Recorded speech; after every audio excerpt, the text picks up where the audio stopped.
Do you know where you can find a city that is a blend of English and Chinese cultures? I do. Keep watching to find out.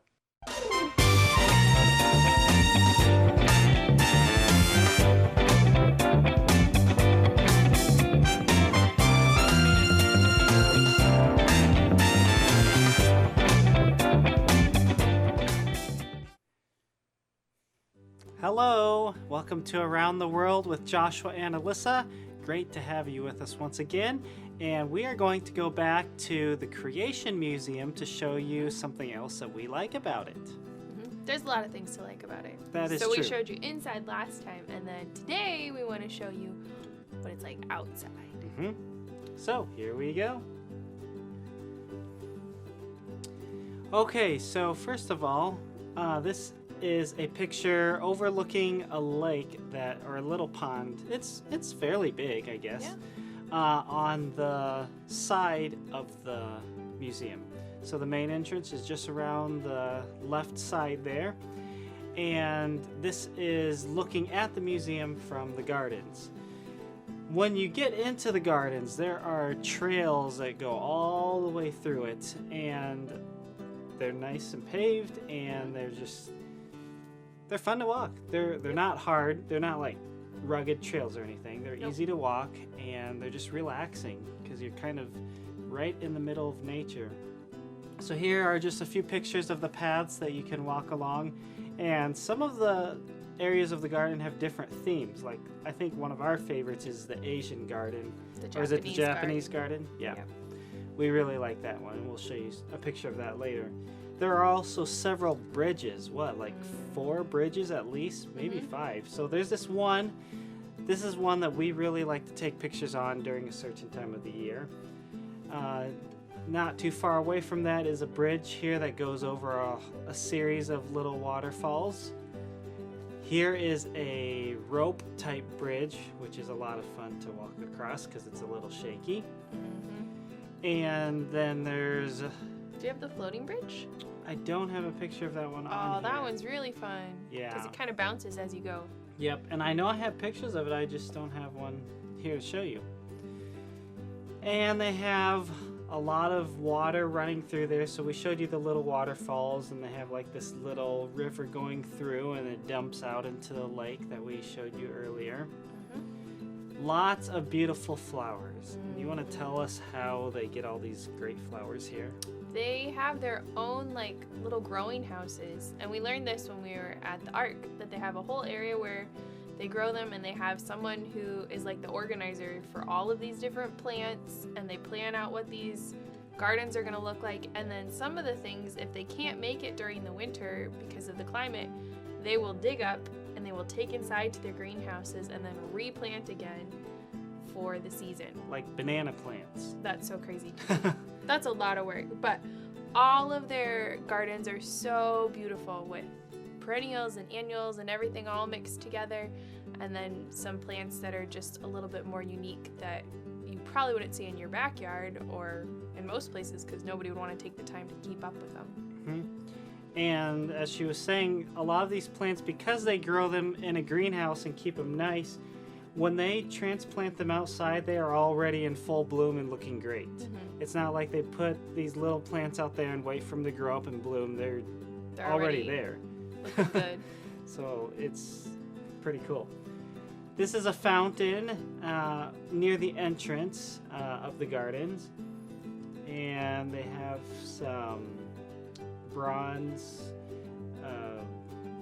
deer sculptures. They also have a few dinosaur sculptures throughout the garden. Oh yeah, those are cool. And here's the Japanese garden. The colors are just so great, but then all these plants are like ones that you don't normally see around, at least where we live. But even in North America, you don't often see all these. And a lot of them actually can handle the climate because they're like ones that are just there and they don't dig them up during the winter. They have bamboo there, That's really which cool. also grows pretty well down south there. But they just take all these things that we don't normally see and collect them all, and it's just a lot of fun to walk They through. do a really good job of combining colors and textures, and all those things that really good gardeners know how Yep. to do. And they have a little goldfish pond here and by that I mean it's a little pond with big goldfish. Yeah, big fish. Not like a pond with little goldfish. And here's another picture of that bridge with the water. I think I put it in more than once just because I really like that. Thank you. You must really like that. Yep. Here's a different area with little waterfalls running down. This is over near the parking lot. And out on the lake, they have all these lily pads. Oh, yeah, I like those. And when we were there in June, they were in bloom, They're which so is pretty. not normally what we get to see. In fact, when I went there a few weeks later, most of these flowers had died already. So we were there at just the right time to see them. Yep. And they also have cute people in the garden sometimes. Aw, that looks like us. Yeah. Oh, yeah, there we So, are. there we are with the Japanese garden right behind us. Aw, cute. So next week we are going to show you what the Creation Museum looks like during the Christmas season when they have all their lights in the garden. It's a totally different experience than when you just go there during the summer or the spring. And that's the part that we really know well, because that's when we usually go. Is Yes. at Christmas time. And it is a lot of fun, so you will not want to miss next week's. Nope. And we have lots of pictures to choose from, Mhm. too. Yep. Okay, ready to hear the next part of the story? Yeah. Okay, here we go. So, we have our story about Lemba and the island of Fiji, or one of the islands in Fiji. Because remember, the Fijian islands are like 330 islands that make up the whole country itself. And I forgot last time that I have a map here at the beginning of my page, and it doesn't have all 330 islands, but it does have two of them. It has Vitulevu and Vanaulevu. And so the island that we're talking about that our story is from this one, Vitulevu. And they have the capital city of Suva here on the coast. And the little girl in our story, Lemba, doesn't live near that capital city, but her cousin, Laniana, does.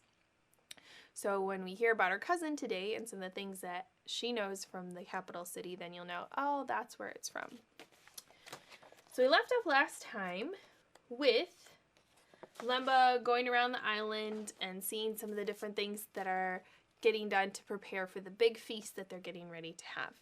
Now, as she was getting closer to the village, she saw another important thing for the feast, and that was men preparing the lovos and checking on them. Now, the lovos were kind of like a pit that they would carve in the ground, and they would put hot coals in the bottom of it, and then these special stones to help cook the pig. And then they would lay layers of banana leaves down, and then they would put the whole pig on and then cover it up with more banana leaves. So it was kind of like a grill in the ground to cook this pig.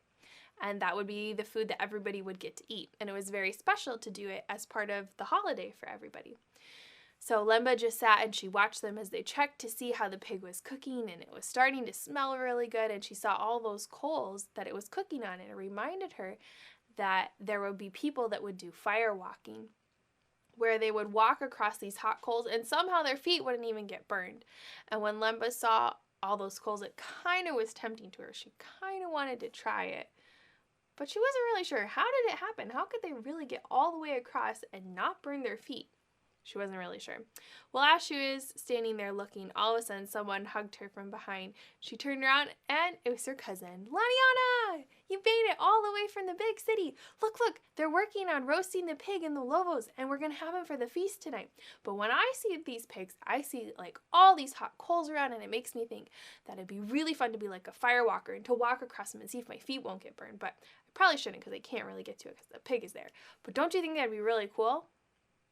Laniana was really quiet. Well, I think we should talk about this. Let's go over there away from the people, by the edge of the trees. What are we going to talk about? The firewalkers? So Lemba followed her cousin. They sat down, and she said, Lemba, do you know what they do to get ready to walk across those coals? Well, they all stay in a hut together, I think. Laniana said they do, and it's because they are talking to a little devil. That's what they say. I wonder what that little devil is telling them, Lemba said, just kind of joking. No, it's serious, Laniana said. It's not something to joke about. They're worshiping Satan. They're worshiping the wrong things, and then somehow that's keeping their feet from getting burned when they walk across those hot coals because they're worshiping Satan. And he has a lot of power, but not as much power as God has. And these people don't realize that Jesus died on the cross and rose again to be their Savior, and they're worshiping the wrong thing. They're worshiping Satan, and they're not worshiping God, who sent his son Jesus to be our Savior. They don't understand that they're sinning, and they're making a bad choice, and they're causing more problems. Limba said, don't talk to me about Jesus and dying and being a sinner, because I'm not a sinner, and I only like to hear about happy things. I like to hear about joyful things and things about people dying and being a sinner. That's not happy, and I'm not a sinner. I'm a good person. I don't do any sinful things, and I'm a Christian. All the people in Fiji are Christians. Now, do you really think they're all Christians? Probably not. They didn't quite understand what Christian meant, and they just thought, like, because they lived there, that meant they were a Christian. But being a Christian means that you have a relationship with Jesus, and Limba didn't have that. She didn't really understand exactly who Jesus was, and she didn't even think she was a sinner. I don't really want to hear you tell me about that. How about you tell me about your city instead? How about you tell me about the big city of Suva? Okay, said Laniana. Well, in the big city, there are lots of people from India, and the ladies from India wear these beautiful saris. They're like long pieces of fabric that they wrap and twirl around them, and they're so beautiful with so many colors and patterns, and they wear them especially when they go to their temples, their Hindu temples in the big city. Something else that's really different about the big city is the policemen wear these long gloves that almost come up to their elbows when they're out directing traffic. And then they wear a special skirt that comes just about to their knees, and it's got jagged edges on it. And they wear this special uniform because they're serving the Queen, and they're very happy to do their job serving the Queen. Have you seen the Queen, Limba asked? Has she come and visited yet? Because remember, they served the Queen of England, so she lived a long ways over in England. But Limba was hoping that maybe her cousin had seen the Queen. No, I haven't seen the Queen, but I've heard about her. I've heard that she has very light skin, and that she has soft, fluffy hair, and that she combs it down instead of combing it up like all of us do. And I hear that she's very kind, and she's very gentle with the people, and so we love our Queen, and we love to serve her. Well, do you have anything else fun that happens in your city? Limba asked. Have you had, like, any special visitors come? Laniana thought, well, I think we did. We did, and when we have a special visitor come, there is a special ceremony. So, Laniana was going to explain. The chief will sit on one side, and then he'll have his warriors line up in a row facing each other, and they'll also sit on the ground. And then the visitor will sit on the other side. And to welcome the visitor, they'll prepare a special paste from ground pepper. And they'll have it all ground up, and then they'll mix the paste with some water and an empty coconut shell. And the chief will mix and mix and mix until it's all combined together, kind of just like a brown, sludgy kind of water. And then one of the warriors will take the coconut and hold it very far away from him with his arms straight out. And he'll hold it very carefully, and he'll walk all the way down to where the visitor is, and he'll give it to the visitor to drink. Will it hurt the visitor? Will it make him drunk? No, Laniana said, it won't, but it will kind of like paralyze his mouth a little bit because the flavor is so strong in his mouth. And if he drank too much of it, it would kind of paralyze his legs. But it's part of the welcoming ceremony. So then he'll drink some of it, and then he'll be welcomed to the village. That sounds really interesting. Wow. Well, I think it's about time to go back to the village, and let's see if they're ready for the feast. So Limba and Laniana ran back in to see if the feast was ready, and they were excited for what was coming up next. And you'll have to come back next week to see if Limba gets to learn any more about Jesus and what else she gets to do with her cousin.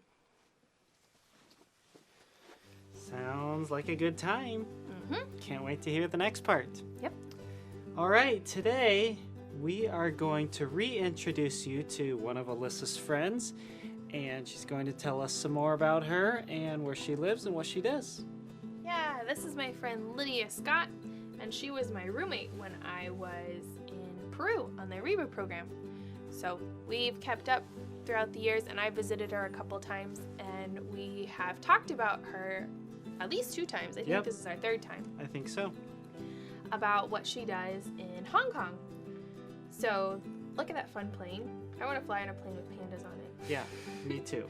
It looks like so much fun. So, I asked what makes Hong Kong different from other Asian countries. And she said one thing that makes Hong Kong fairly unique in Asia is that English is the official language along with Cantonese. Cantonese is like a kind of Chinese. A dialect of Chinese? Yes, dialect. That's the word I wanted.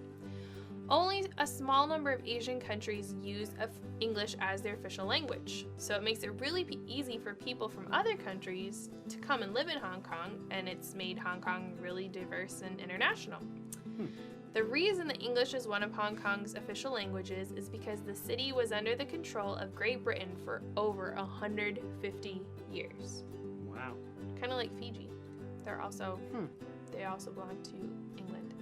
So after fighting 2 different wars with England, China gradually gave the British more and more parts of Hong Kong until finally both countries agreed that the British Empire could borrow the final part of Hong Kong for the longest length of time they could according to the law, which was 99 years. So in 1997, those 99 years were up, so Great Britain gave the whole city back to China. Interesting. And this sign is from Lydia's Park. It's like across the street from where her apartment is, and it has both English and Chinese on it, because we can read some of that, but I don't know about you, I can't read that top row. I think it says Tuen Mun Park. Tuen Mun? Yeah. That one. Yeah, I thought so. Yeah. So, if you know anything about like current events, there's a lot of stuff going on in Hong Kong, or there was a lot of stuff going on. It's kind of quieted down, and she's going to explain why. So, when Hong Kong was handed back to China, it didn't become a Chinese city like Minneapolis is an American city. It became a special administrative region of China, kind of like a territory that China oversees, but not like it necessarily belongs to in the same way. So when this happened, an agreement between England and China promised that certain things would happen for the next 50 years. For example, China said that Hong Kong's government system, which is like England's government system, would be the same without China getting in the way. And here, this is the location where they had this handover of Hong Kong, commemorated by this beautiful statue of the Hong Kong orchid, also called the Bauhinia. I don't know how to say that. Which is that flower that's on the Hong Kong flag. So you can see that on the left is the Hong Kong flag, and then the statue is supposed to be like the flower. So it's only been 24 years, but China has already broken some of those promises, and they began to influence the government, the economy, and the education systems. Not even halfway? Nope. What? Surprise, surprise. The Hong Kongers have become very concerned, but because of how little power the people have in their own government, their attempts to resist China has failed. After organized protests disrupted some of China's plans to change some freedoms, a new law was passed that made it illegal to protest against China. What? This law is called the National Security Law. Recently, the government required all schools in Hong Kong to dedicate a day to educate their students about China, its political party, and respect for their government. So the students had to sing the Chinese national anthem, watch government-approved videos, and read propaganda pamphlets. And for the kindergarten students at her school who couldn't read that, the papers were sent home to be read by their parents. So here was like some posters that were hung up at her school to let everybody know that it was National Security Education Day all over the city. Wow. So I asked her how her school and tutoring opportunities were going, because she teaches at a school, and then she had been tutoring before COVID, and then it was kind of like getting a break or whatever, waiting till they could figure stuff out. But her last day of school before the summer holiday was July 16th, which was very, very, very, very, very recent. Oh, yeah. Just a couple days ago. And her students are practicing for their graduation ceremony, and they're looking forward to their break from school. They love posing for pictures, even though they have to wear masks and face shields. They're all looking like they're smiling, I'm pretty sure. She said she also just started getting back to teaching her tutor classes at the YMCA, and even though they have to do lots of precautions to keep from getting COVID, like taking body temperatures, tracking their visits to different spots, wearing masks and shields and goggles, sitting at separate tables. Basically, it's the same, other than that. But this is what her classroom looks like these days. So, looks like they're all Just very looking separated. normal. And Wow. yeah, but still in school. Well, now they're not. Now they're on summer vacation. I asked her what's something unique that children do or they like to enjoy in Hong Kong. And she said children in Hong Kong love to play and enjoy free time just like kids all over the world by playing games or watching TV, enjoying playgrounds, or going to the beach in the summertime. She said lots of her students like to visit this magical place. Oh, that's me. Oh, yeah. And Lydia. There's We one. visited that There place she too. is with her student. No. They like to go to Hong Kong Disneyland and meet the Disney characters. They like to collect stickers and watch the shows. And all the performances and parades are bilingual. That's true. I forgot about that. Huh. So they're in English and in Cantonese, so everyone can enjoy the magic Wow. of Disney. Nice. Before the pandemic, one of her students was looking forward to spending his Easter holiday in Japan at the Tokyo Disneyland Resort. So it's really great. They can travel between Asian countries pretty inexpensively. Flights are short and affordable to Thailand, Korea, Japan, Philippines, Singapore, and China. So our students travel to those places all the time by the time they're teenagers. She said that Hong Kong children also enjoy celebrating lots of festivals throughout the year. In the summertime, they go to the rivers to watch the boat races for the Dragon Boat Festival. That's what this one That is a sounds picture like of. fun. Yeah. And in the fall, they have moon cakes for the Mid-Autumn Festival, and then they decorate lanterns for the Full Moon Festival. Those look really cool too. I love all the colors. That's nice. In winter, for the Lunar New Year, they all bundle up in traditional Chinese outfits and they eat a feast meant to be shared by many people from one big bowl. So she had a picture here of her students sharing their special meal for even at school. These festivals are exciting and special times throughout the year, and the children really look forward to them just like you would look forward to Thanksgiving and Christmas. And oh, this big bowl feast is Pun Choi. So that's the students are eating that traditional meal right out of the big bowl. I asked her how we could pray for her this week, and she asked for prayers as she'll be traveling, which I hope she's here by now. I'm not sure how long her flight was going to be, but she's probably made it stateside by now. And she's really thankful to have the opportunity to come to the States. It's like an unexpected blessing because she hasn't seen most of her family for 2 years and her parents for 3 years. She asked that we pray for her church because they're in the process of moving locations. So she asked that we would pray that they'd have a smooth transition and that the cost would be low and that the church members would still be faithful. So God's already guided them in this move. It's been really, really clear since there's only 6 commercial buildings in her district that are allowed to rent to religious organizations, and only one of those buildings was in their community and in their price range. So they're super thankful for the prayer as they move forward in the moving process. And this view is from her apartment building, which I recognize. And she said her church building is one of these buildings. So I don't know which one it's going to be. We'll have to ask her. Which one do you think? The one with green on it because that's my favorite color. Oh, the one closest to that mountain. Yes. We'll have to ask her and see which one it actually was. So that is Lydia Scott, my friend who is living in Hong Kong and who's trying to be a light for Jesus Christ at the edge of China. It's kind of cool to learn a little bit about what's going on in current events and understand a little bit more about China and Hong Kong and all of that. She did a really good job of explaining it because I can't really explain it very well.